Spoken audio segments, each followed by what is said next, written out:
Então, vamos começar agora com a segunda parte, né, da nossa mesa.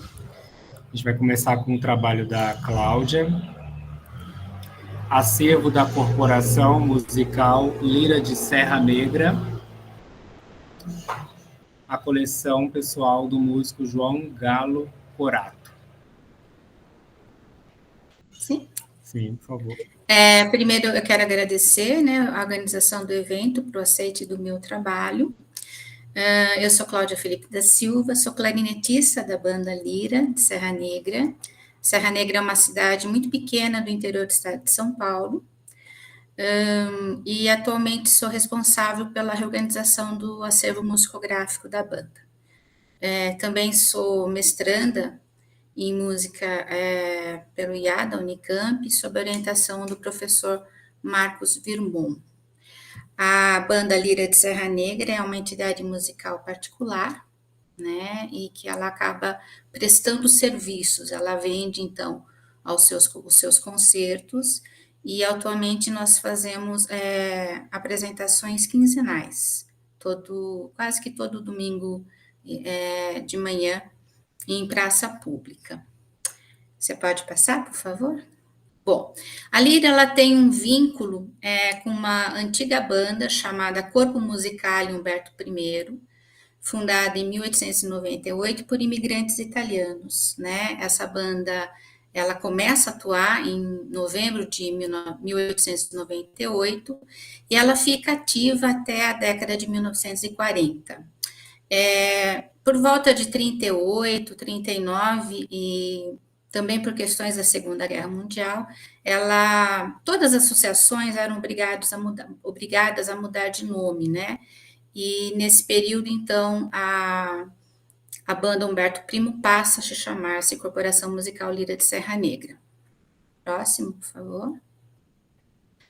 Bom, a banda se reestrutura e a partir daí ela acaba ativa até hoje, né? Também de forma ininterrupta. Eu trago aqui no trabalho, além do documentação musicográfica, fotos imagéticas, né, imagens cedidas por músicos ou por seus familiares, e também algumas notícias que foram veiculadas nos jornais locais, especificamente o Jornal Serrano, que me parece que ajuda a contextualizar. Próximo, por favor.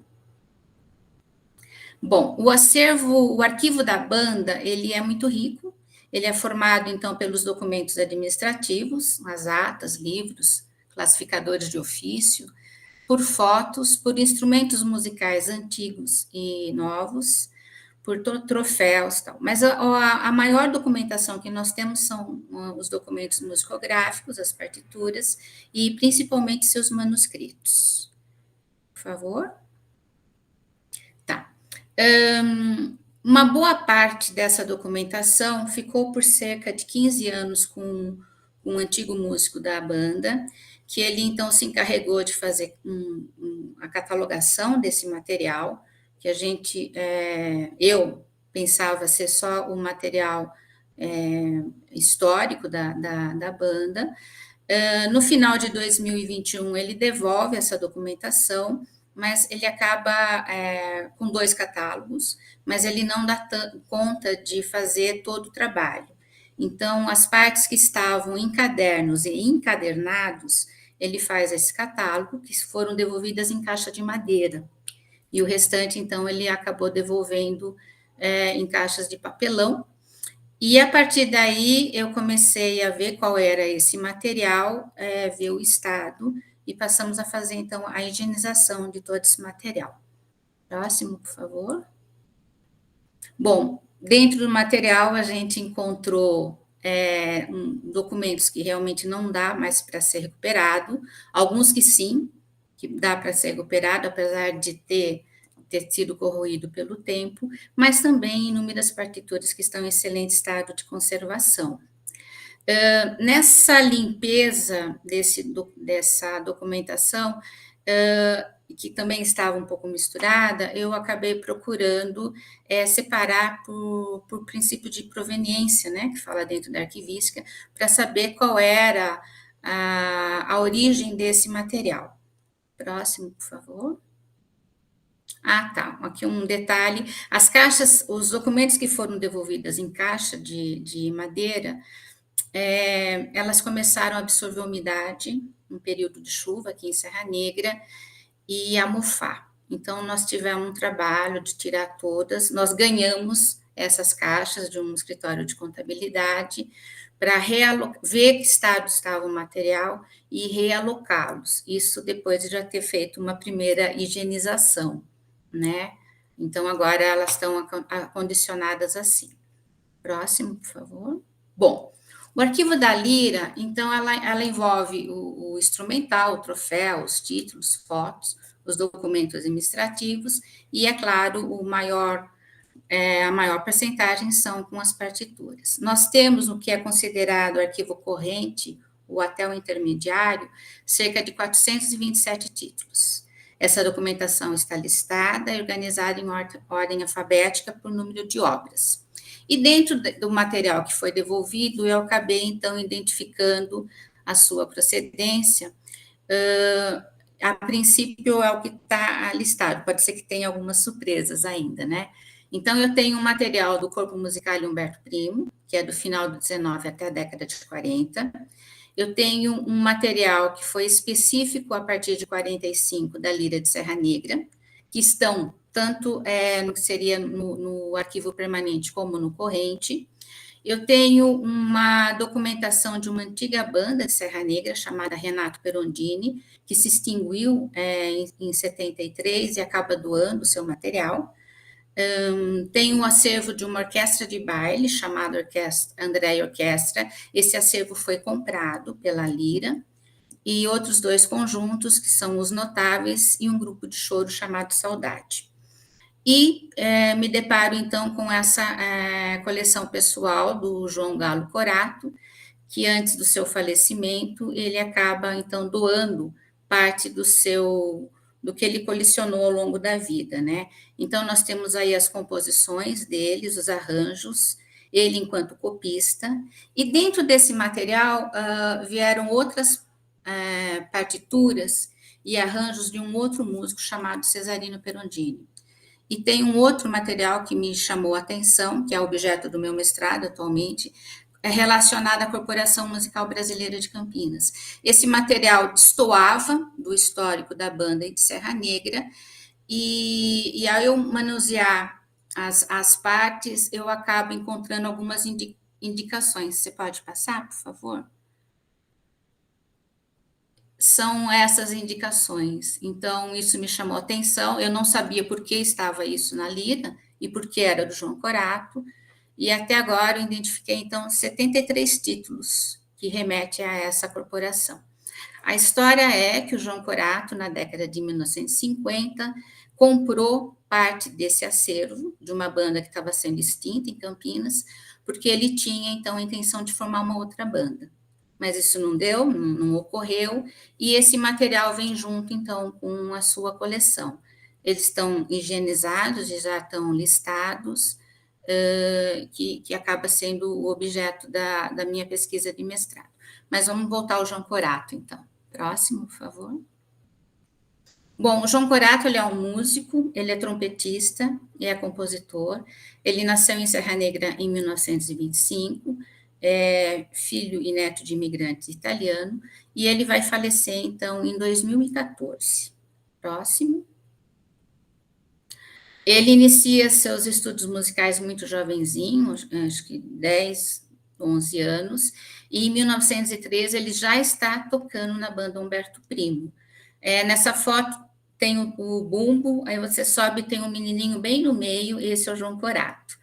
E ele está do lado do professor dele, o Aimoré Dallari, a qual depois ele acaba compondo um dobrado em sua homenagem. Essa documentação as fotos e também as partituras estão no acervo da Lira, tá? Próximo.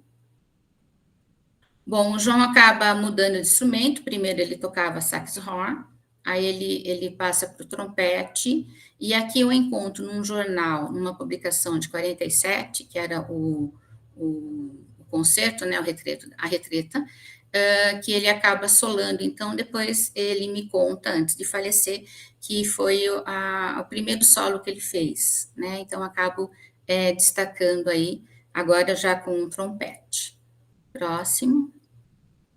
O João, ele participa de inúmeros conjuntos musicais, e isso justifica, dentro da coleção dele, os cadernos onde tem arranjos para música de baile, arranjos de música de carnaval, né? Tudo que aparecia no período e ficou caiu no gosto pessoal, ele acabava então fazendo arranjos para tocar nos seus próprios conjuntos, né? As marchinhas de carnaval, as músicas que eram disponibilizadas pela Rádio Nacional, e as marchas, né, pelo cinema e tal.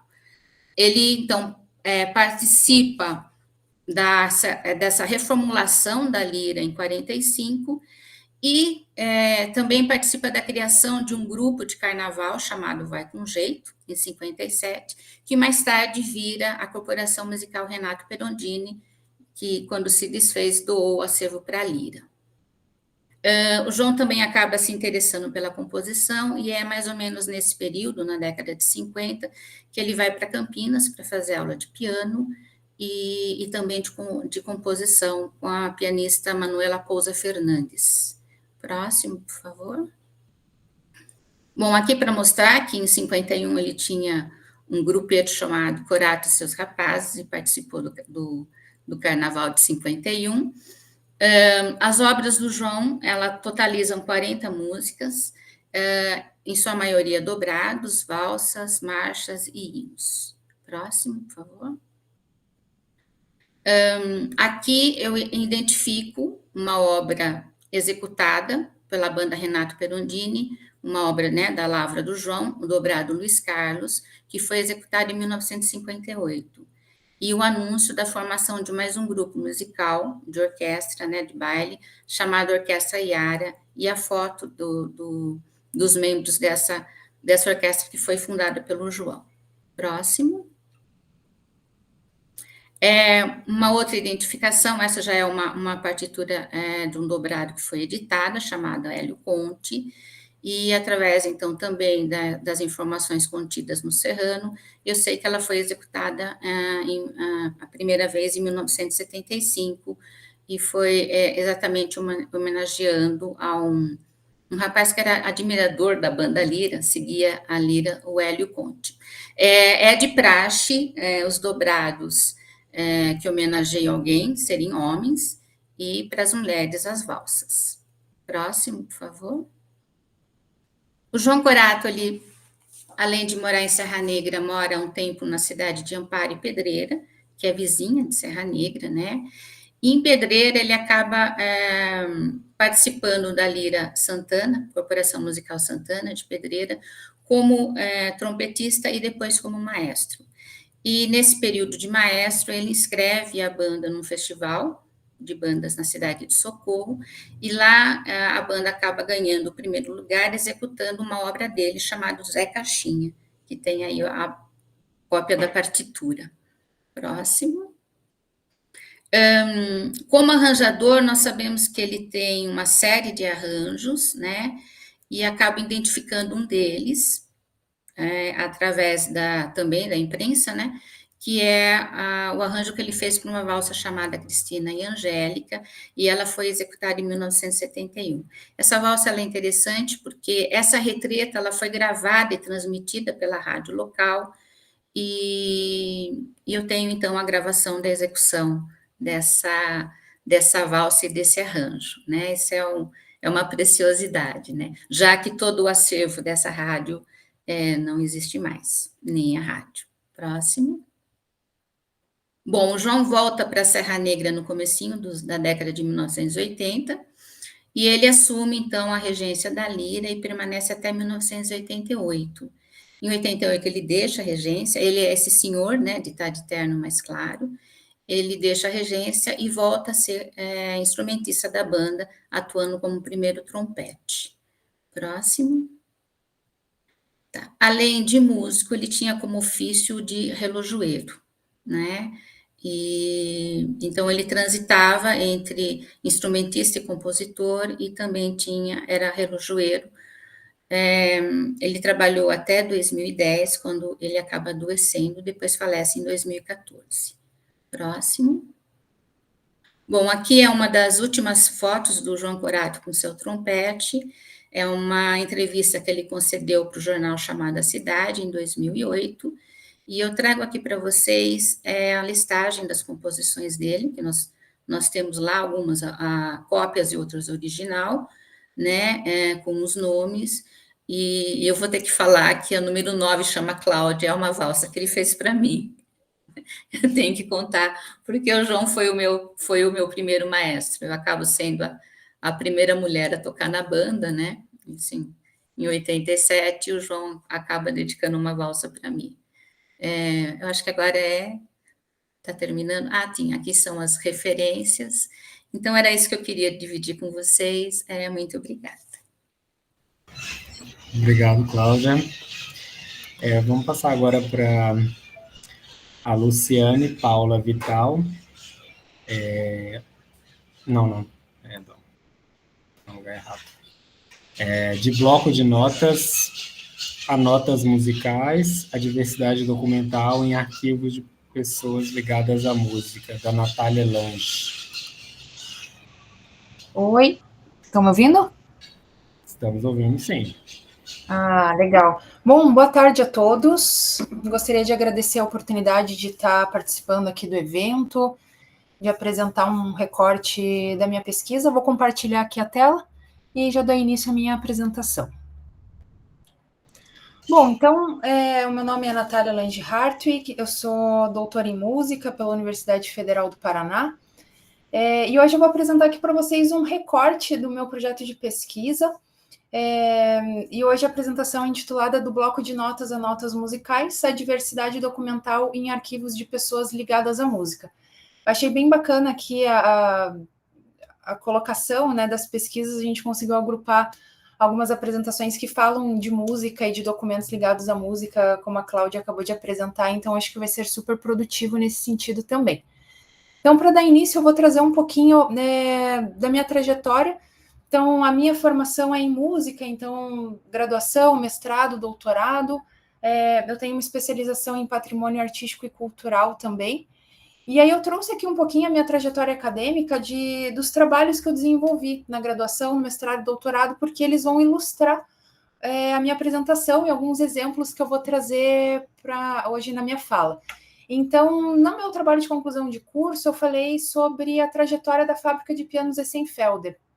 Então, a marca Essenfelder é uma marca brasileira de pianos que esteve presente aqui no Brasil quase durante todo o século XX. Ali, ela foi fundada em 1890 e acabou fechando em 1995. Ela era situada aqui em Curitiba, no Paraná.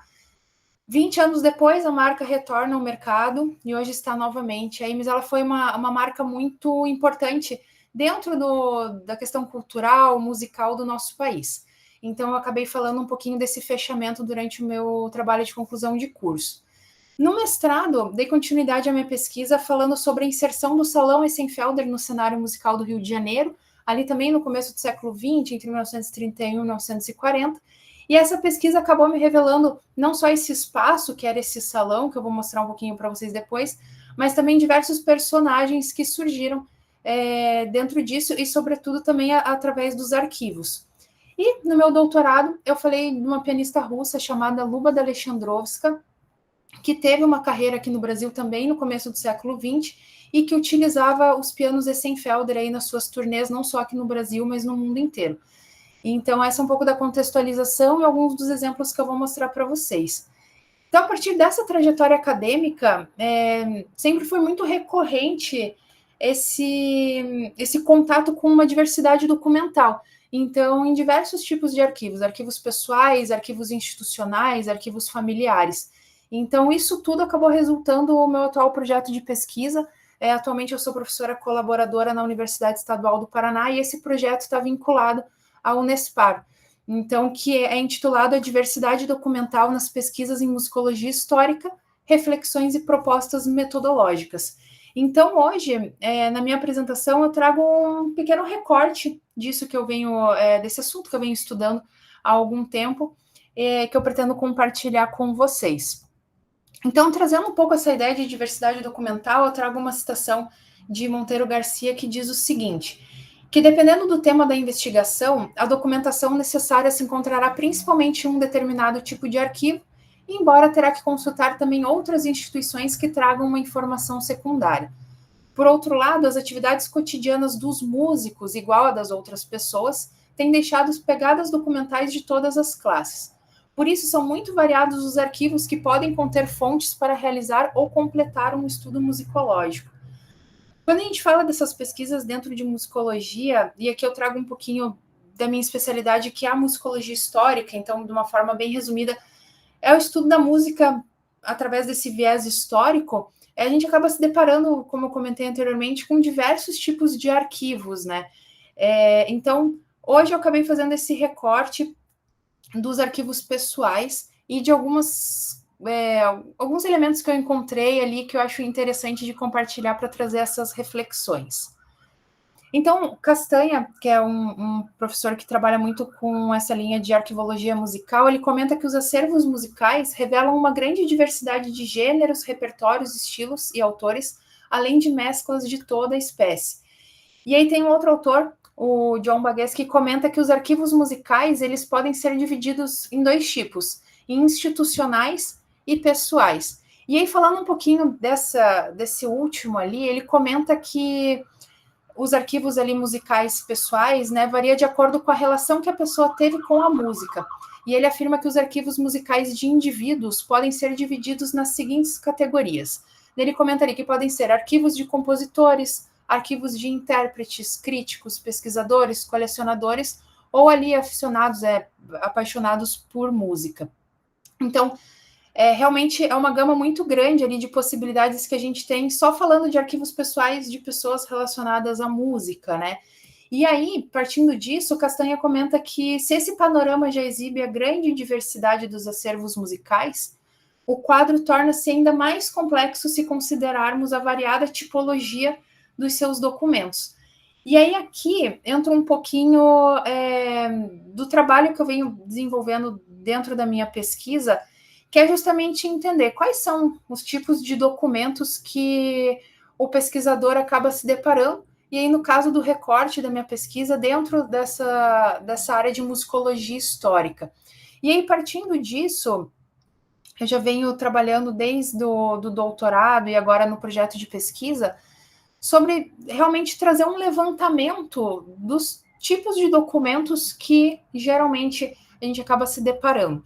Então, aqui eu tenho esse levantamento para apresentar para vocês, que ele é uma somatória, na verdade, aí de vários referenciais. Então, do Crow, que traz um levantamento ali de arquivos de escritores, Monteiro Garcia, que traz um levantamento desses arquivos relacionados à música, o próprio John Bagues, que eu comentei, também traz isso. Então, somado também essa experiência dessa trajetória acadêmica, tendo contato com diversos tipos de arquivo, eu cheguei nesse levantamento.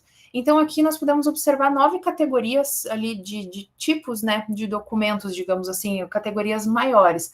Então, desde registros pessoais, que ali vai englobar registros civis, escolares, familiares, financeiros, enfim, é bem aprofundado. Registros institucionais, então, aqui eu trago não só essa lista relacionada a arquivos pessoais, mas arquivos institucionais, né, de pessoas ou instituições ligadas à música.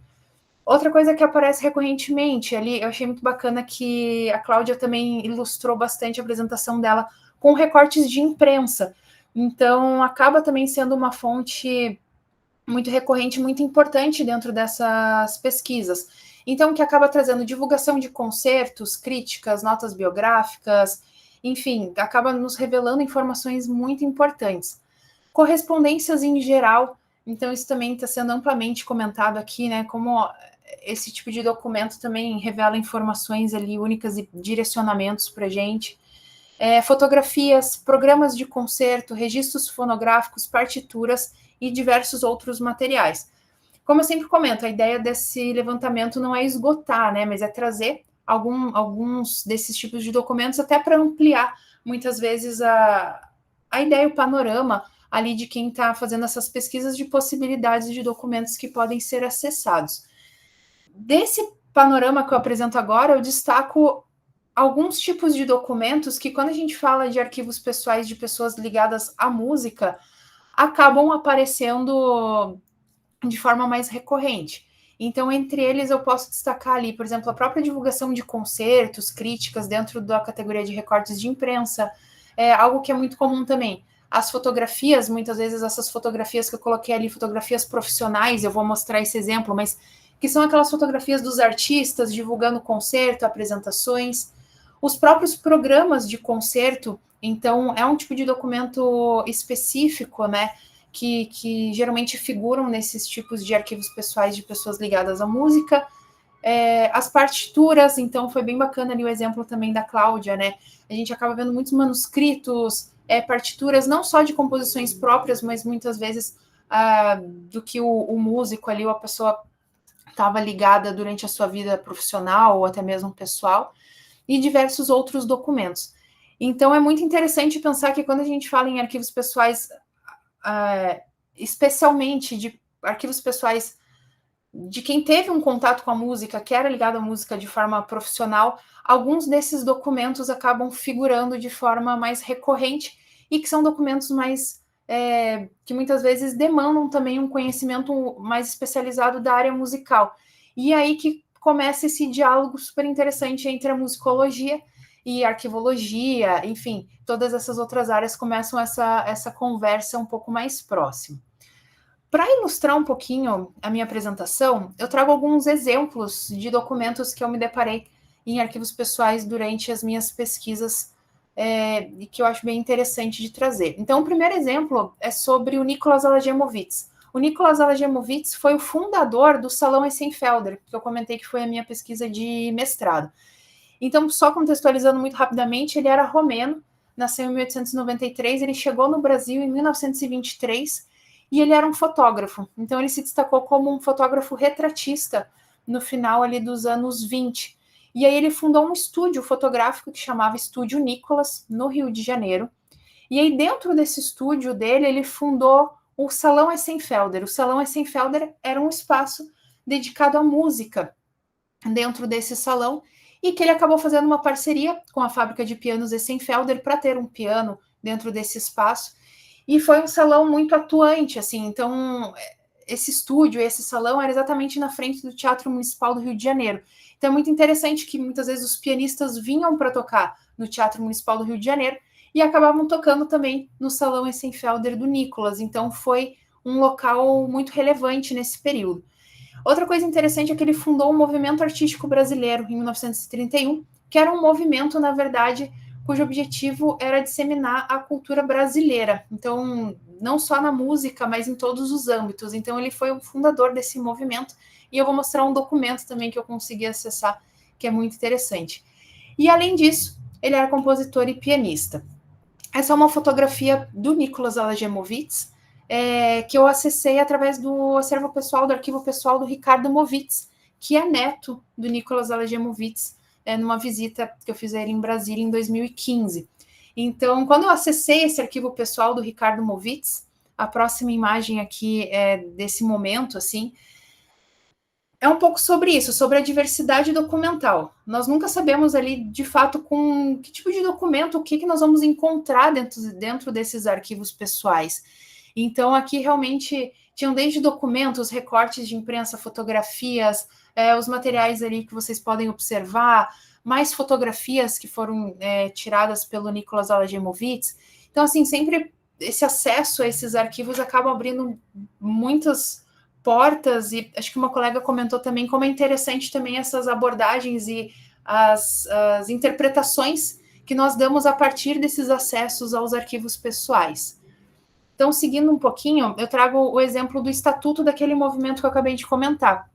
Então, através das pesquisas, eu localizei o estatuto desse movimento artístico brasileiro, que foi fundado pelo Nicolas, e esse estatuto eu localizei no arquivo pessoal do Mário de Andrade, que está disponível no arquivo do Instituto de Estudos Brasileiros da USP. E aqui é muito interessante porque quando nós acessamos os documentos, muitas vezes as anotações ali têm detalhes que nos revelam muito mais do que o próprio documento em si, o conteúdo do estatuto, né? Aqui eu coloquei do lado um pouquinho maior, acho que dá para observar, mas está escrito ali: Nicolas convida para correspondente em São Paulo. Então, através das pesquisas, a gente chegou que o Nicolas convidou o Mário de Andrade para ser um correspondente do movimento artístico brasileiro, que era sediado no Rio de Janeiro, para ser um correspondente em São Paulo. Então, isso é interessante, porque essa informação foi acessada através de outros documentos, recortes de imprensa, enfim, que acaba, de certa forma, se confirmando através de um documento acessado dentro desse arquivo pessoal.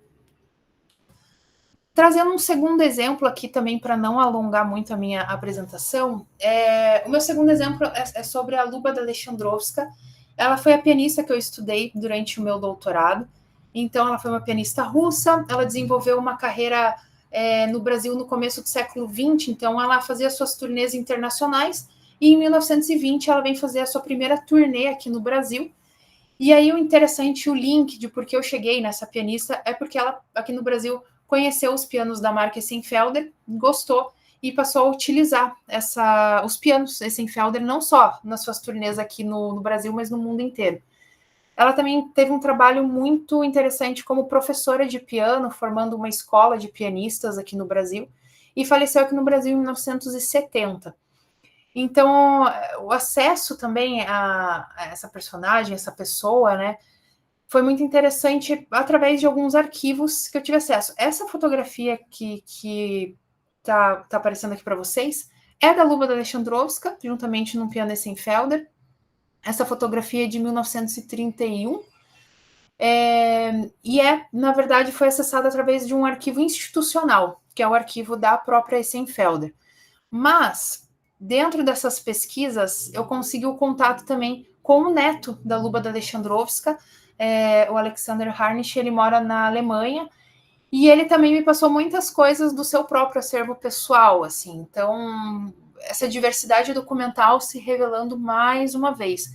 Então, programas de concerto, documentos, certidões, recortes de imprensa, correspondências, fotografias. Então, tudo isso vai nos dando uma nova leitura sobre a pesquisa, sobre o contexto que está sendo estudado. E aí aqui eu trago um exemplo ainda dentro dessa pesquisa sobre a Luba Alexandrovska, que eu entrei em contato também, como ela era professora de piano, ela tinha muitas alunas aqui no Brasil. Então, uma das alunas dela se chamava Ivete Gouveia. E aí, fazendo toda essa pesquisa, eu consegui o contato, consegui falar com o filho da Ivete Gouveia.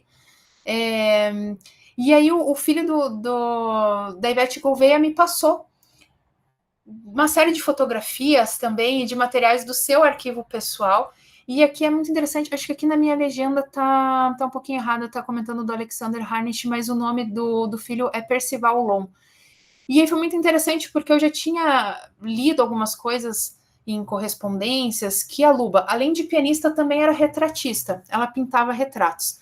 E isso se confirmou porque ela pintou o retrato, não só da sua aluna, que é essa imagem mais aqui à direita, a terceira imagem, mas ela também pintou os pais da aluna dela, né? Que era aqui o senhor Anfrídio Gouveia e a Judite Gouveia, que eram ali os avós do Percival Lon, que eu entrei em contato durante a minha pesquisa.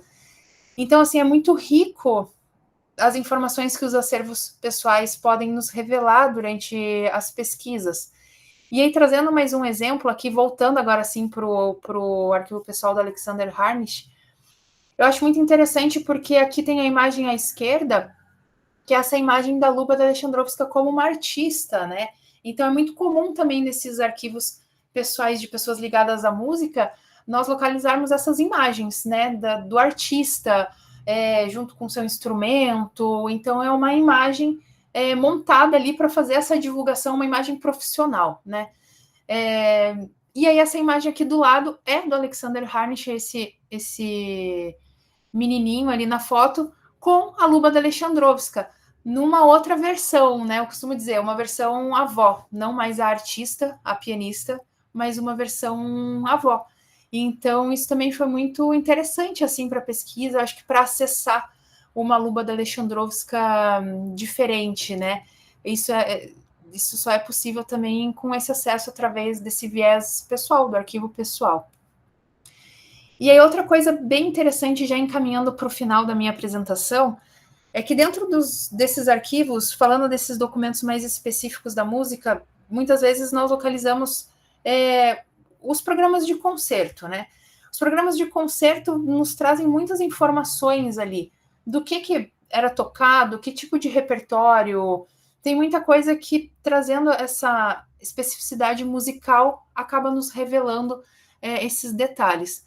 Mas aqui, especialmente, eu queria mostrar um outro detalhe. Nessa imagem da direita ali, recital de piano, a gente consegue observar que tem ali o Ianesse, escrito em cima ali do nome Luba da Alexandrovska, carimbado. Então, foi carimbado posteriormente na impressão desse programa. E isso sempre foi uma coisa que me gerou uma curiosidade. Por que foi carimbado, né? O nome completo dela é Ianesse Luba da Alexandrovska, mas o nome artístico sempre foi Luba da Alexandrovska. E aí, de repente, começa a surgir o Ianesse. Foi algo, uma dúvida, né, que surgiu para mim, mas deixei ali. E depois, pesquisando, tendo acesso a algumas correspondências que ela enviou para uma pessoa que trabalhava na fábrica Essenfelder, e aí eu consegui esse acesso através do arquivo institucional da Essenfelder. Tem uma das cartas que ela comenta que, a partir daquele momento, ela ia começar a utilizar o Ianesse, porque ela tinha descoberto que isso ia dar mais sorte para ela. Então foi muito interessante descobrir o porquê que depois de um certo momento começou a aparecer o Ianesse Luba da Alexandrovska e não só Luba da Alexandrovska. Então essa é só uma curiosidade, mas que é muito interessante esse acesso que a gente tem através desses documentos e como os detalhes fazem a diferença dentro dessas leituras. Já para finalizar minha apresentação, então, gostaria de concluir, então, que, em se tratando dos arquivos de pessoas ligadas à música, é necessário que sejam levados em considerações as especificidades dos documentos musicais recorrentemente presentes nesse tipo de arquivo, reforçando a importância do diálogo cada vez mais próximo, então, entre as áreas da arquivologia e da musicologia histórica. Então, queria deixar essa reflexão aqui e agradecer a todos vocês por estarem ouvindo. Também deixo aberto para as dúvidas. Aqui estão as minhas referências e deixo também o meu contato e fico super à disposição para a gente conversar também. Muito obrigada. Obrigado, Natália. Agora vamos para Raquel Franca Garcia, com o trabalho Musicistas no Arquivo Público de Uberlândia, os acervos Nininha Rocha e Cora Pavan Aparelli. Olá, pessoal. Meu nome é Raquel, eu sou conservadora restauradora no Arquivo Público de Uberlândia. Estou aqui em nome da equipe para a gente apresentar esses 2 acervos que foram catalogados nos últimos 5 anos. Foram arranjados aqui e chegaram para a gente. O ARPU é o Arquivo Público Municipal de Uberlândia, né? Então ele está associado à prefeitura da cidade, vinculado à Secretaria Municipal de Cultura. E Uberlândia fica nessa região do Triângulo Mineiro, em Minas Gerais. Então, só para situar onde nós estamos no país, é nesse pontinho vermelho. O arquivo ele foi criado na década de 80, junto com a Secretaria Municipal de Cultura e com o Museu Municipal também. O acervo do arquivo, ele começou com a aquisição de um acervo pessoal do professor Jerônimo Arantes, que era um memorialista da cidade. Ele trabalhava como um dos funcionários da Secretaria de Educação Estadual, então ele tinha muito acervo, muita coisa referente à educação na cidade, e também muita coisa referente à criação da cidade, muito acervo de jornal, tal, muita coisa. Então, assim, para a gente, os acervos pessoais, eles já começam super importantes, porque eles dão início à nossa instituição, né? E com o acervo do professor Jerônimo Arantes, a gente também acabou agregando os acervos do Executivo, do Legislativo, né? Integrando, assim, o escopo total da nossa instituição. Por que para a gente é importante captar esses acervos privados, os acervos pessoais? Porque eles vão trazer um valor agregado cultural e histórico. Eles vão fazer o papel da memória extraoficial da cidade, né? Trazendo esse aspecto social, contemplando períodos, grupos sociais, a vida coletiva e a identidade cultural da comunidade que aqui habita o espaço. Não necessariamente só essa mensagem oficial, né, que vem da questão política e tudo. Bom, os acervos que vão ser apresentados, então, eles são o acervo da dona Cora Pavan Caparelli e o acervo da Nininha Rocha. Ambas eram musicistas, ambas já faleceram, pianistas e mulheres muito importantes para o âmbito da arte na cidade. A Cora, ela nasceu na década de 20, morreu agora em 2021, quase 100 anos de idade, né? E ela foi pianista, professora e precursora de algumas instituições de formação artística aqui em Uberlândia. Então, além de romper barreiras enquanto mulher no seu tempo, por estar à frente de determinados projetos vinculados à área artística, ela também colabora para todo o nascimento e formação das pessoas aqui na cidade, né? Ela fundou o conservatório, que era municipal e passou para a instância estadual, atualmente Conservatório Estadual Cora Caparelli, em homenagem a ela. E também colaborou na formação de alguns cursos superiores, né, na instauração de alguns cursos superiores na UFO, que é a Universidade Federal de Uberlândia. Inclusive o curso de artes. Ela também defendeu a implantação de um curso de dança, só que esse, na época dela, não deu muito certo. Depois conseguiu ser implantado. O acervo da Cora, ele vai trabalhar com a questão dos documentos textuais, fotografias e alguns acervos sonoros, né, de CDs, DVDs, fitas VHS, fitas cassete, que vão trazer um desafio para a gente posteriormente na disseminação desse material, né? Além de ser professora e de fundar o conservatório e ser diretora do conservatório durante muitos anos, ela também era regente de coral, estudou canto e era responsável por um projeto que se chamava Festival de Cordas, que aconteceu durante muito tempo aqui na cidade, através de lei de incentivo. E esses registros, eles vieram aqui para o arquivo público e a família também doou parte dos registros para o CEDIS, que é o Centro de Documentação Histórica da UFO. Então, o acervo em si foi dividido, o acervo pessoal dela. Então, quem quiser ter acesso à completude, né, da sua produção vai ter que ir nessas duas instituições. O acervo da Cora, ele traz documentos referentes a toda essa iniciativa, essa luta, essa perseverança de instituição de uma educação musical na cidade, de uma educação artística na cidade. Para a gente ver, ela nasceu na década de 20, né? Então, em torno da década de 40, 50, ela está instaurando esse movimento de transformar Uberlândia numa cidade também produtora na área erudita, na área de música, né, erudita, e na área também popular, porque apesar do conservatório ter esse aspecto mais erudito, ela acaba trazendo profissionais que trabalham com instrumentos que não são tão disseminados nesses lugares, né, nesses espaços de educação, como violão, como acordeon, por exemplo. O acervo da Nininha trabalha também com essa questão da pianista, compositora, da mulher musicista, mas numa trajetória um pouco diferente, que sai da área da formação de pessoas. A Nininha, ela era pianista, escritora, poetisa, professora e apresentadora de programas de rádio, né? Tendo atuado nesse programa da rádio universitária Volta ao Mundo em 60 Minutos, no qual ela apresentava músicas de diversos lugares, e que perdurou durante bastante tempo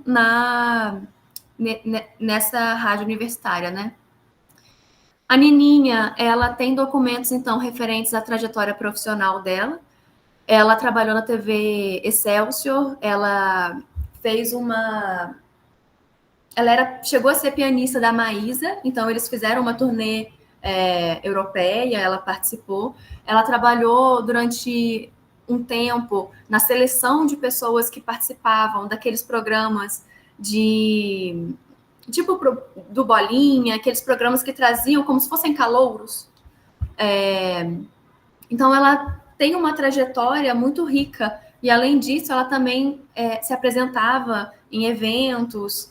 Ela começou muito cedo, então aqui na cidade ela começou com criança ainda, né? Então a gente tem registros dela se apresentando num dos espaços mais elitizados, que é o Uberlândia Clube, que trazia essas noites de bailes. Então a gente tem, através do acervo dela, um recorte dessa parte cultural da cidade na década de 60, 70, por aí. Ambas as trajetórias das duas musicistas também podem ser conferidas nos filmes A Condessa dos Pés Descalços e Tons de Cora, que estão presentes aqui no acervo do Arpu, e além disso também podem ser encontrados no YouTube, na internet. Os acervos pessoais, então, foram doados pelos familiares no período dos últimos 5 anos, e eles foram organizados e inventariados num sistema de arranjo que levou em conta a tipologia documental.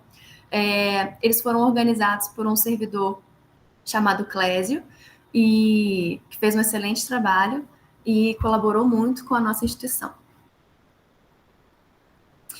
E com isso, a gente vai se encaminhando, né, para o final da apresentação, comentando que a salvaguarda desses 2 acervos é relevante para a nossa instituição porque apresenta olhares específicos do mundo, vivências e experiências marcantes em diferentes nichos sociais, embora ambos integrem e representem a mesma linguagem cultural da música. Então, a gente tem 2 personalidades distintas, com trajetórias distintas, numa mesma área artística aqui para a nossa cidade. Nesse sentido, na preservação desse material, né, o Arpu, então, enquanto instituição de memória, recolhe, organiza e preserva os acervos, disponibilizando-os ao público, tendo como especificidade futura lidar com os desafios vinculados à reprodução, obsolescência dos suportes e digitalização das mídias, principalmente sonoras e visuais, que estejam presentes nesses acervos.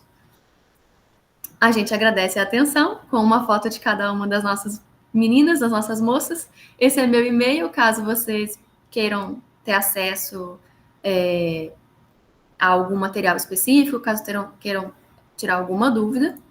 E essa é a nossa instituição. A gente está situado aqui na Rua Ceará, em Uberlândia, e parte do nosso acervo agora está disponível online nesse site do Acervo Público de Uberlândia.mg, que vocês podem acessar também, caso tenham curiosidade. Essas são as referências da criação do arquivo, e fico à vontade, fico à disposição aí para o nosso debate, quando ele vier a acontecer. Obrigado, Raquel. Acho que é isso. A Mabel vai apresentar na outra sessão, né? Então, a gente pode abrir para o debate e para as perguntas agora. Eu vou começar, vou fazer só um comentário que eu achei bem interessante, sobretudo as 2 últimas apresentações falarem do piano, né, que é um instrumento que está presente ali. A apresentação de vocês não é sobre isso, mas é interessante que a entrada desse instrumento, tem um historiador, o Luiz Felipe de Alencastre, Ele fala que o piano ele chega no Brasil junto com o contexto do início do período republicano, principalmente pela cultura dos imigrantes, que até então, antes, a cultura musical brasileira, enfim,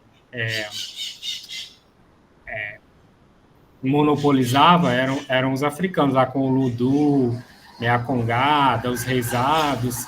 Aí ele diz que com a chegada dos imigrantes vão ser introduzidos novos instrumentos musicais no Brasil, inclusive o piano, novos hábitos alimentares também, como o hábito de comer pão, que a gente não tinha até então, e isso começa com a chegada desses imigrantes. Aí eu achei interessante, porque principalmente da Natália, né, é um recorte bem próximo ali do início do período republicano, as primeiras décadas do século XX, né, e é interessante essa chegada, né, e valorização desse instrumento no Brasil nesse período. É só, enfim, uma observação que eu achei. Fiquei pensando enquanto vocês estavam falando. E eu queria perguntar E para a além, Cláudia Alexandre, se ela gostou da valsa também. Desculpa. Ah, sim, muito. Eu ia complementar que, além do instrumento, você tem, nesse período, uma mudança de repertório, né? Você tem, junto com o repertório de banda, principalmente, que é o que eu mais conheço, você tem, com a vinda desses imigrantes, um número muito grande de arranjos de ópera, de redução para banda, não só manuscritas, mas também impressas, né? Esses imigrantes trouxeram na bagagem, né, as partituras, já que o papel era muito caro, né? E de acordo com a formação desses grupos musicais, era um tipo de arranjo para atender a demanda das apresentações, inclusive da performance de cada instrumento, né? Você faria uma coisa mais elaborada, outro mais simples, né?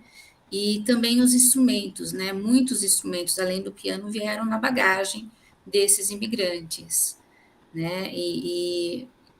Eu mostrei uma foto ali da Lira de Serra Negra, nós temos um instrumento muito antigo, um dos mais antigos, né? Que ele veio junto com um dos imigrantes italianos, né? E tem uma coisa, Natália, que naquela tipologia nas fontes que você apresenta, eu lembrei, eu não sei se me passou, mas eu lembrei das fontes do judiciário, onde você tem os inventários, os arrolamentos, e dependendo do período, você arrolava como bem patrimonial partituras e instrumentos. Então, você encontra nesse acervo do judiciário elencados esses. Eu estou lembrando do inventário do pai do Carlos Gomes, do Maneco Músico, em que ele deixa na listagem de bens toda a parte musical, né? E quem pede esse patrimônio é um dos filhos do Maneco, que é o Santana Gomes, né, de Campinas, irmão do Carlos Gomes.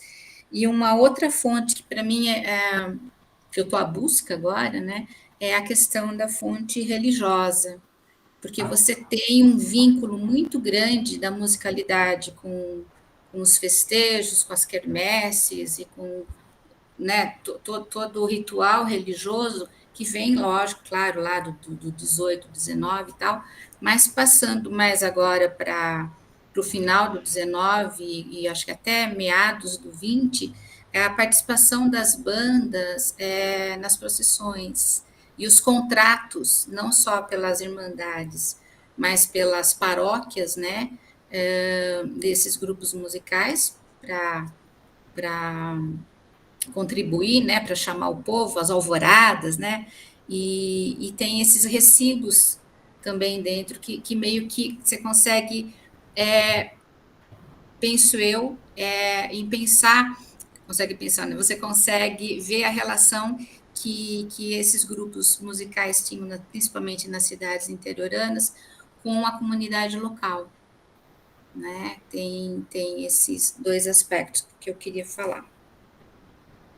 Não, super legal, Cláudia. Acho que até anotei aqui a questão das fontes do judiciário que você comentou. E as fontes religiosas realmente, assim, revela muita coisa, porque revela não só muitas vezes os manuscritos, as partituras, mas justamente isso, assim. Acho que essa outra documentação também, os recibos, outros documentos que acabam, acho que, elucidando essas relações, né, e os caminhos ali, acho que as relações que iam sendo feitas, assim.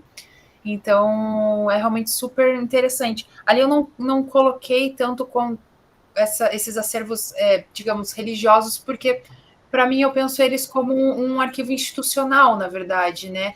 Sobretudo porque está ligado a uma instituição, que depende ali de qual igreja a gente está falando, assim. Então, dá para citar um exemplo que é bem interessante, o próprio trabalho do Paulo Castanha, né? Ele trabalha muito, por exemplo, com os arquivos da Cúria, por exemplo, Metropolitana de São Paulo, enfim, é incrível, assim, é uma infinidade realmente de informações que nos revelam, né? E eu achei muito legal também na tua apresentação. Eu também penso muito assim, eu acho que a pesquisa não é um documento só, aquela citação que eu trouxe, né, da Monteiro Garcia. A gente não vai encontrar documentação em um tipo de arquivo só. Você vai encontrar em diversos tipos de arquivos. E aí eu sempre brinco que, na verdade, o nosso trabalho a gente vai montando um quebra-cabeça. E é um quebra-cabeça que eu sempre brinco, assim, que sempre vai estar faltando alguma peça, na verdade. É um quebra-cabeça que a gente nunca consegue preencher totalmente, assim. E eu também trabalho muito com a imprensa musical ali, com a imprensa, né? Os recortes de jornal que nem você trouxe. Então, é legal esse trabalho, né, de detetive, assim, de ir atrás das fontes. Essa coisa dessa documentação dos familiares também é fundamental, né? Esses netos e bisnetos, né? O que eles têm ou não guardado. Essa documentação que eu acabo encontrando na Lira, que diz respeito a essa banda de Campinas, nós não tínhamos até então, né? Campinas não tinha até então nenhum registro dessa banda dentro de trabalhos acadêmicos.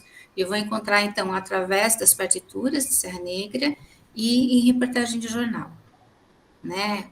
Aí você tem os programas, os concertos e também acervo institucional, Câmara Municipal, Prefeitura Municipal, né? Alguns embates, né? E através, é claro, também dos bisnetos, isso é fabuloso. Sempre aparece uma foto antiga, assim, falei, opa, fantástico isso. É muito bom. E, ao mesmo tempo, às vezes, vem notícias que a gente não gostaria de ouvir, né?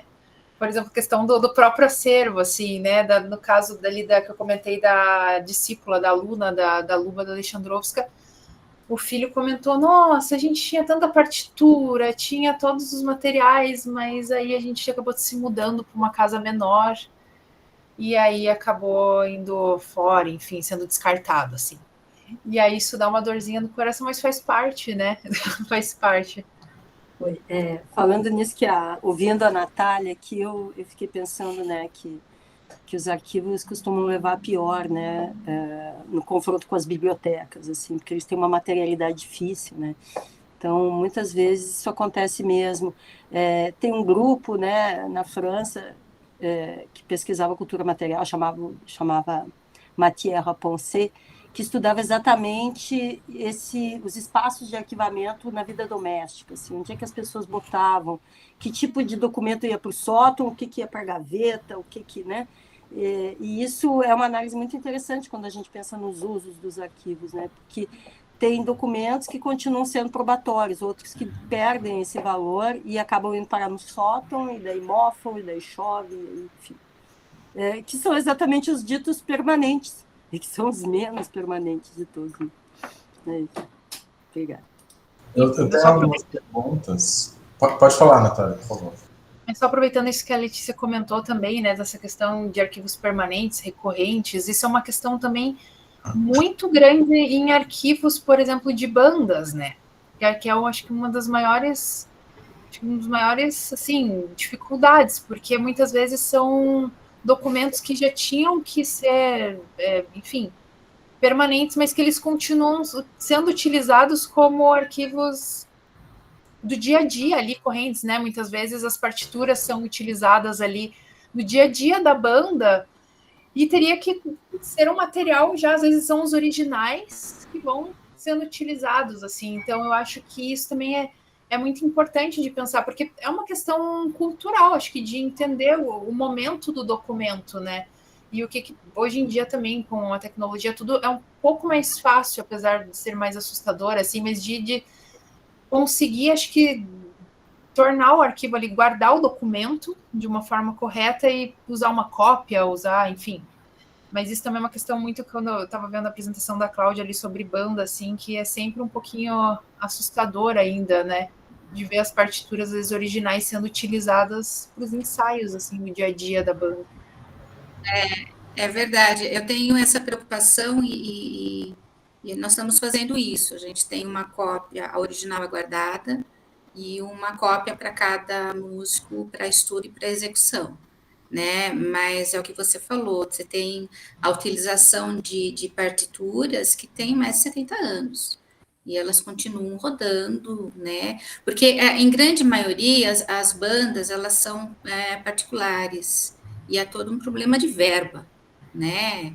E a manutenção desse documento, até com questões com espaço físico, onde guardar, né? E realmente é uma riqueza muito grande. Tem um professor da Federal do Paraná, o Fernando Lacerda, inclusive ele faz várias apresentações junto com o Paulo Castanha, acho que até com textos, e ele faz todo um levantamento em várias cidades pequenas na busca desses acervos das pequenas bandas, dos pequenos grupetos, para ter uma noção como é que está essa documentação e dando até sugestões ou trabalhando, né, às vezes para um tipo de manutenção e de guarda dessa documentação. E um outro problema que eu vejo é como é que a gente vai aplicar toda essa questão da teoria arquivística para os manuscritos musicais, né? Até onde você tem essa descrição, a descrição da série, né? Como é que você organiza esse material dentro dessa teoria dos arquivos, né? É uma coisa que vem sendo discutida nessa área. Então, eu queria fazer algumas perguntas, né, para vocês. Primeiro, parabéns às 3 apresentadoras, gostei muito dos trabalhos de vocês. Essa questão dos arquivos de atividades musicais, né, de pessoas vinculadas à música, tem se tornado uma coisa um pouco mais comum, mais recorrente, em questão de poucos anos, né, de uns anos para cá, até não muito longe atrás, não muito longe, a gente não tinha muito conteúdo que observasse essa documentação, observasse as pessoas relacionadas à música, né? É muito interessante perceber que isso tem ganhado uma preocupação, tem entrado efetivamente na agenda, né? Porque é algo bastante relevante, né, para diversos tipos de estudos, diversas áreas, né, que lidam com que podem, né, se interessar pelas questões da música. Então, fico bastante feliz que tenha, né, 3 trabalhos nessa mesa apresentando questões da música. E eu queria fazer algumas perguntas, né, coisas que eu queria entender um pouquinho melhor, que eu fiquei com curiosidade mesmo, né? Não sei se, primeiro para a Cláudia, né, não sei se a Cláudia chegou a falar e eu que não peguei essa questão. Você mencionou, Cláudia, que tem vários fundos, né, que são custodiados aí pela banda, né, pela Lira. Existe efetivamente um centro de documentação, alguma coisa assim, na estrutura dessa Lira, né? Porque não é o conteúdo apenas, não é a documentação apenas, né, dessa organização. Você mencionou que coisas foram doadas, coisas foram adquiridas, né? Então, se existe efetivamente, né, se é efetivamente um espaço dentro da estrutura da Lira dedicada a esse trabalho, né? E eu queria, né, fazer uma pergunta também, que daí seria... Não é pergunta, né? É mais algo como uma provocação, alguma coisa nesse sentido, né? Que é o que seriam documentos musicográficos, efetivamente, né? O que a gente pode, coletivamente, tentar entender, né, como documentos musicográficos. Tudo aquilo vinculado, derivado de atividades musicais, né, apenas partituras, né?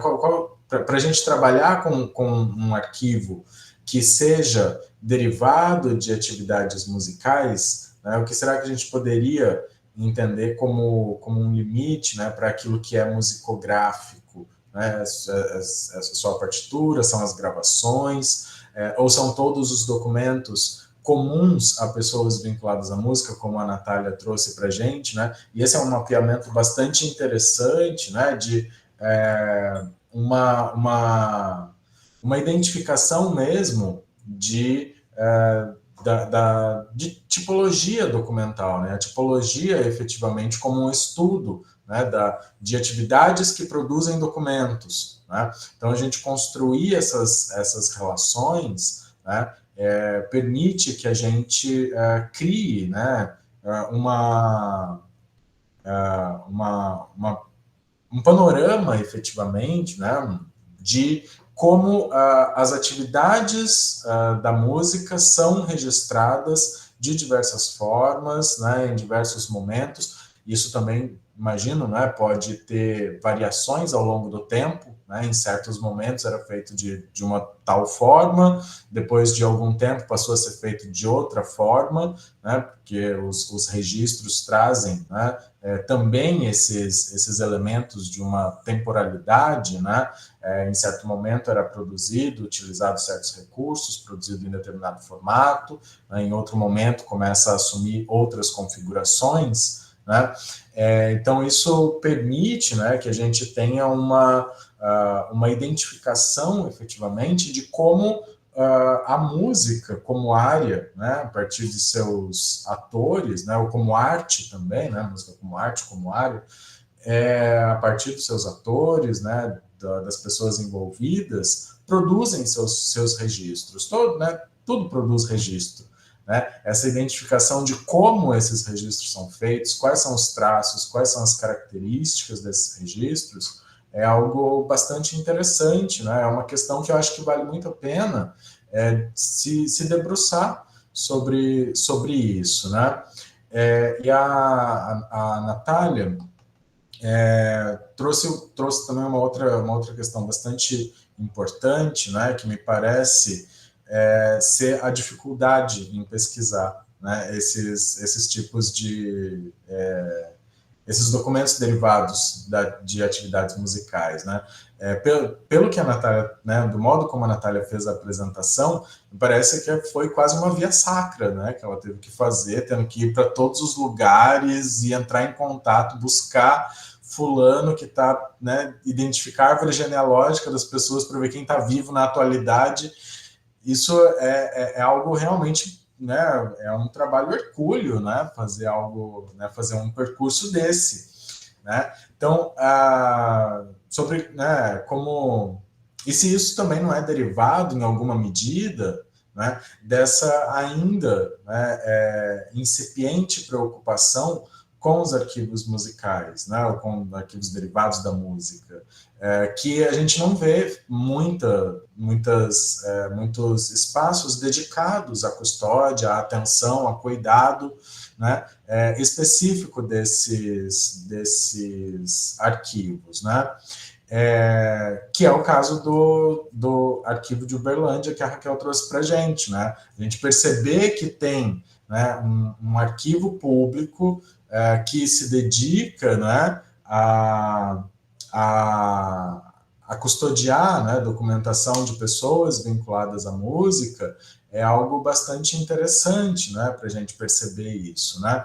Eu estou orientando no mestrado, nesse momento, uma garota que nem sei se está aqui nesse momento, né, a Mariana, que ela trabalha na biblioteca da Escola de Música da Universidade Federal UFRJ, Universidade Federal do Rio de Janeiro, né, da UFRJ, e na biblioteca a gente tem alguns arquivos pessoais de pessoas da música, né? Ela vai trabalhar com o arquivo da Joanídia, que foi diretora da escola e tudo mais, né? Uma pessoa bastante importante aí no cenário musical.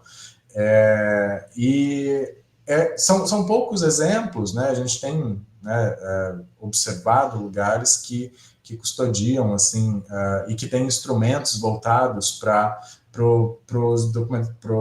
a documentação derivada da música, que muitas vezes, né, quando é o caso da biblioteca da escola de música, né, esses arquivos são direcionados a bibliotecas ou outros, né, lugares que não conseguem, né, ou não são habilitados, né, para lançar esse olhar contextual aos documentos. Então, as partituras, elas são simplesmente partituras, como itens individuais, é aquilo como se aquilo se bastasse em si próprio, né? Não sabe que aquilo tem conexão com programações de concertos, não sabe que aquilo tem conexões com outros documentos, né?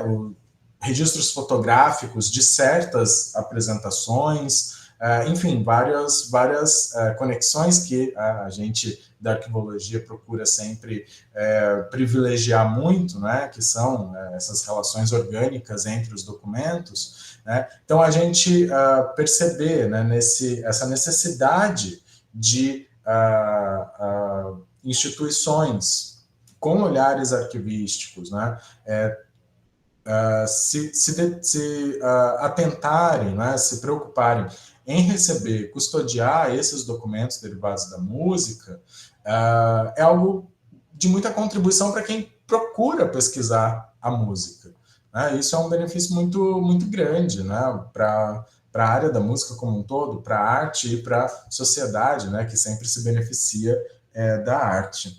E com a Raquel, eu fiquei muito curioso, Raquel, com um ponto que você inicia a sua fala dizendo, né, que o Arquivo de Uberlândia começou com arquivos pessoais, né? Isso não é um caminho esperado para um arquivo municipal.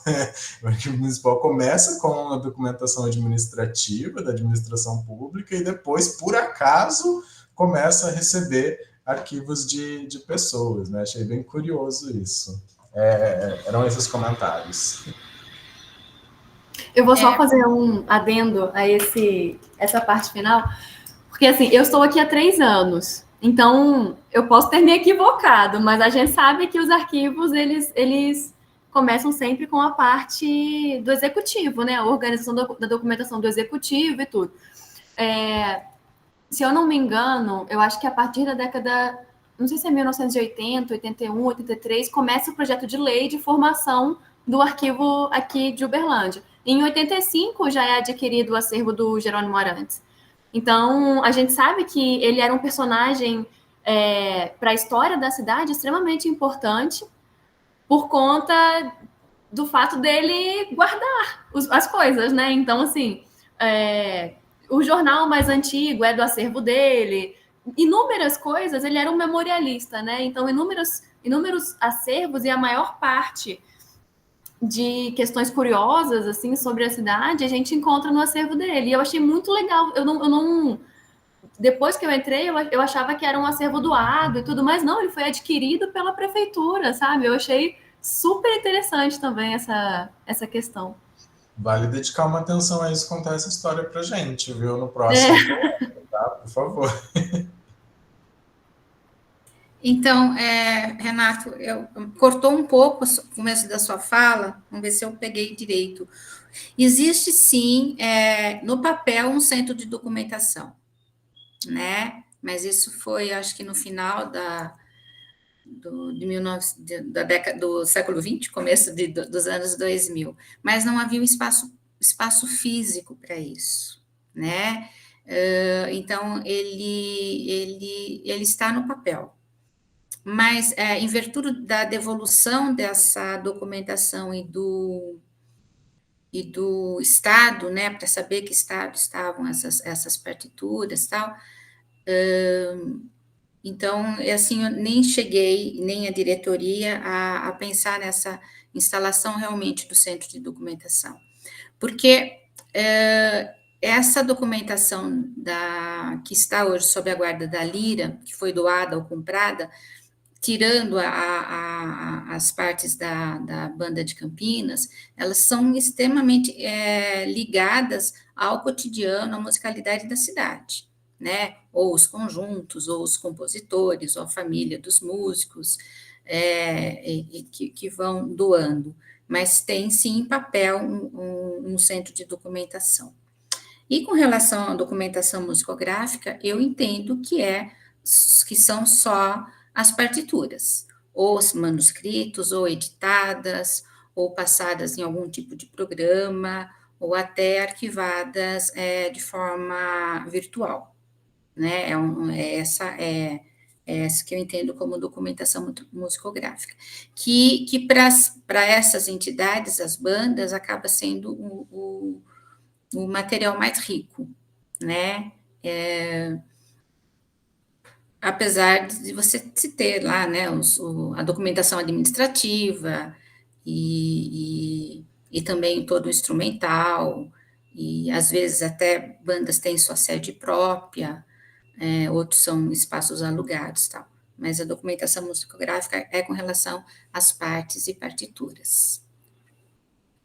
Só fazendo um comentário também, é interessante isso que o Renato comentou, assim, realmente é uma pesquisa de árvore genealógica, assim, você pegou exatamente o trabalho que eu tive de ir atrás, assim, é um pouco isso ali, a Luba tinha 20 alunas, que eu consegui descobrir o nome, eu fui atrás de 20 árvores genealógicas para conseguir chegar em uma pessoa que, que tinha alguma coisa, assim, para me falar, sabe? Mas eu acho que essa questão dos documentos que eu digo que é uma questão cultural, eu acho que é um pouco isso, assim. Muitas vezes as pessoas que têm esses documentos em casa, seja que era da mãe ou do avô, enfim, ou o próprio documento, as pessoas não visualizam isso como um arquivo pessoal, né? São os meus papéis, são os meus documentos, hoje em dia até mais de forma digital, assim, não entendem a importância disso, né? De que é a história ali, enfim, é um contexto, é um acesso. Então, eu vejo que muitas vezes a gente esbarra até numa questão anterior a instituições que se proponham a ter essa documentação e cuidar dessa documentação. Isso também é muito importante, porque a gente vê muitas vezes os arquivos doados para instituições cujo objetivo não é cuidar dessa documentação, não é disponibilizar essa documentação. Então, meio que a gente para aí, né? A gente não consegue acessar, às vezes a gente não sabe que existe. O professor Paulo Castanha comenta muito isso.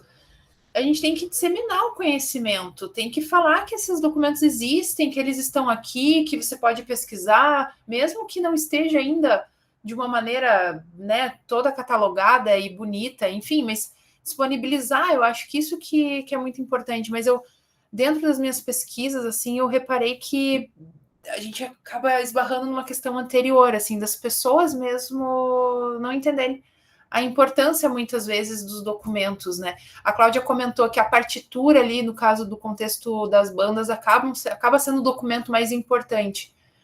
Mas todo o resto também é muito importante, assim, enfim, acho que são questões que talvez essa questão cultural do reconhecimento dessa importância dos arquivos pessoais, né, da microhistória, né, a minha história também é importante, não é só os grandes documentos de grandes negociações e de grandes, né, que a gente sempre pensa essa história como grande, mas acho que essa microhistória, assim.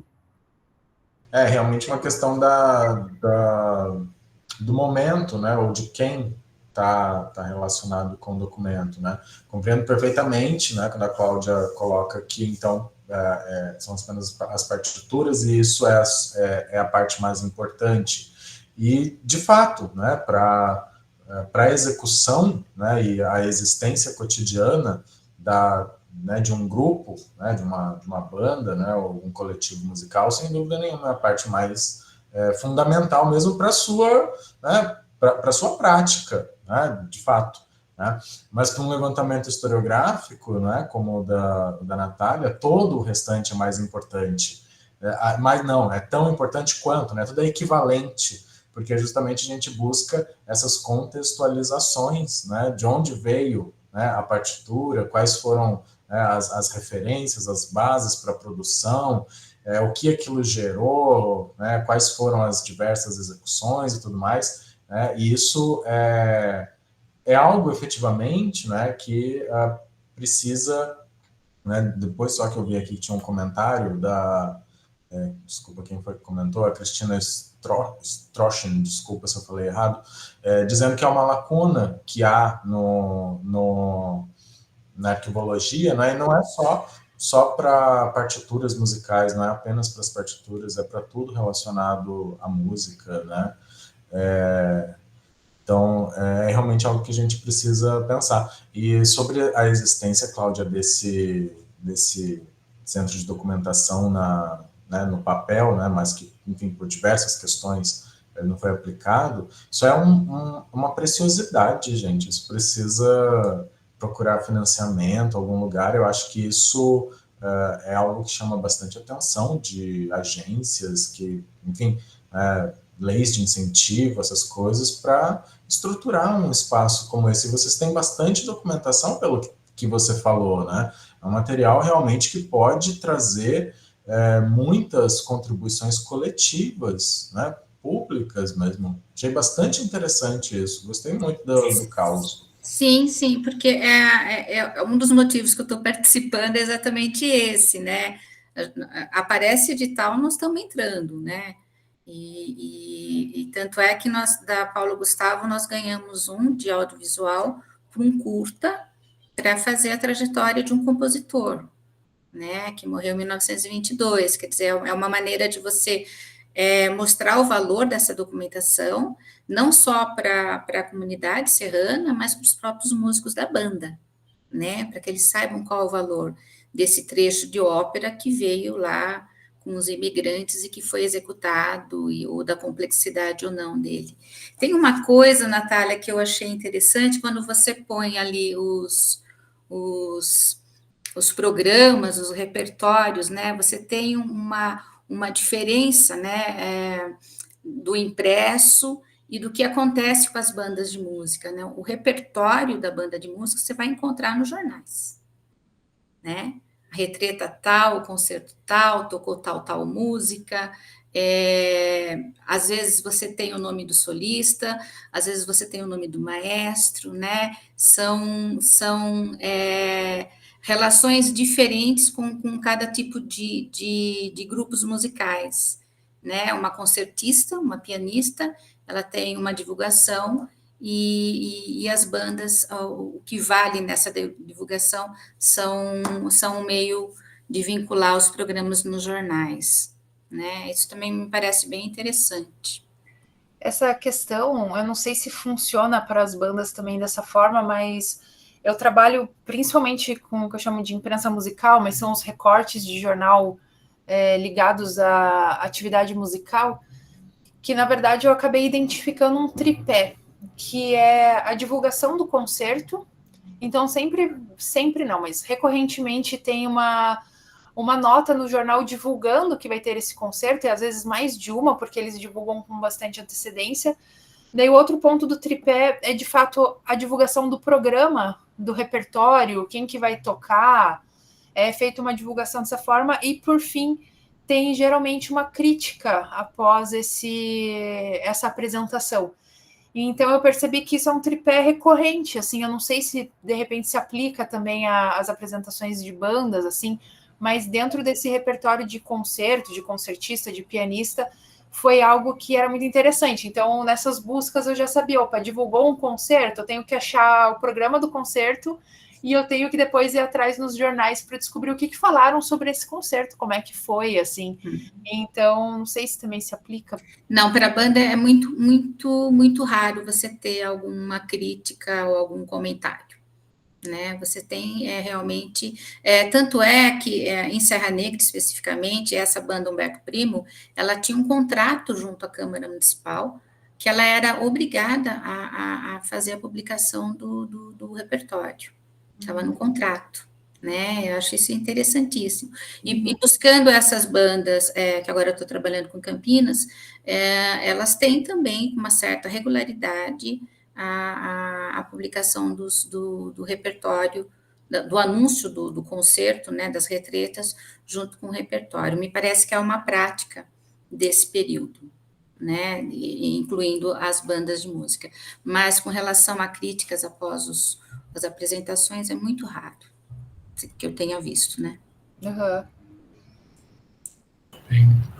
A Vanessa Weber fez um comentário aqui. A pesquisa histórica no campo da música faz muitas intersecções com questões sociais e até econômicas, e demonstra como se dava a circulação de pessoas e ideias. Isso tudo além do seu próprio valor cultural e artístico. É um campo que, de fato, precisa de mais investimento. É interessante, assim, esse comentário, porque realmente, assim, dentro na verdade, da musicologia, né, do estudo da música, nós temos diversas áreas, assim.